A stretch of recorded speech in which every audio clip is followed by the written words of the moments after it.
বেসরকারি শিক্ষা প্রতিষ্ঠানে নিবন্ধনের মাধ্যমে শিক্ষক নিয়োগ প্রক্রিয়া বাতিল হচ্ছে। আগামীতে বিসিএস এর আদলে শিক্ষক নিয়োগ দিতে আইন করা হয়েছে বলে জানিয়েছেন এনটিআরসি এর চেয়ারম্যান সাইফুল্লাহিল আজম। শিক্ষা গবেষকরা বলছেন, শুধু নিয়োগ পদ্ধতির পরিবর্তন করলেই হবে না, শিক্ষা এবং শিক্ষকের মানও বাড়াতে হবে। বিস্তারিত জানাচ্ছেন মাহবুব কবির চপল। ওয়ালটন ফ্রিজ কিনে অনেকের মতো আপনিও হয়ে যেতে পারেন মিলেনিয়াল। সেরা পণ্যের সেরা অফার।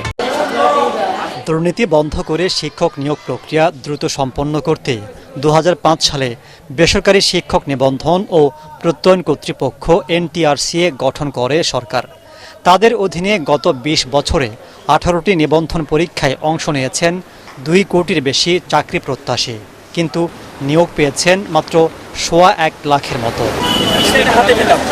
নিবন্ধনে উত্তীর্ণ হয়েও চাকরি পাননি অনেকেই। বছরের পর বছর ধরে চলছে আন্দোলন, মামলা, মোকদ্দমা। তাই এ পদ্ধতি বাতিল করতে যাচ্ছে শিক্ষা মন্ত্রণালয়।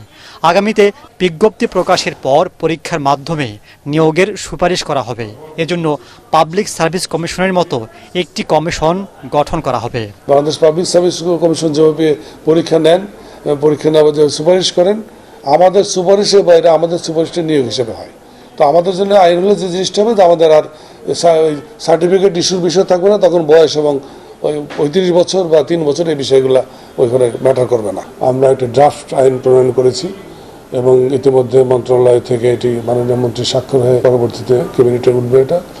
তো এই আইনটা হলে যে অ্যানোমালিগুলো ছিল, আমি বিশ্বাস করি যে এই সমস্যাগুলো যেগুলো সৃষ্টি হয়েছে সেই জিনিসগুলো থাকবে বলে আমি মনে করি না। শিক্ষক নিয়োগ প্রক্রিয়া সহজ করার পাশাপাশি এই পেশায় সুযোগ সুবিধা ও মর্যাদা বাড়ানোর পরামর্শ গবেষকদের।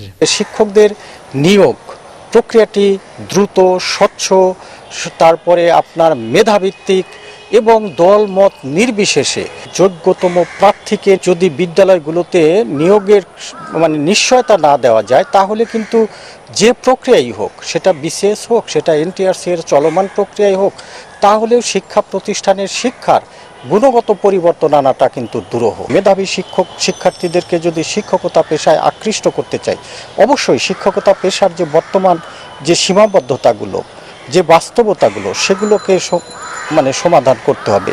নতুন ক্যারিকুলামের ভালো ফল পেতে শিক্ষকদের প্রশিক্ষণ বাড়ানোরও পরামর্শ দিচ্ছেন গবেষকরা। মাহবুব কবির চপল, এটিএন বাংলা, ঢাকা।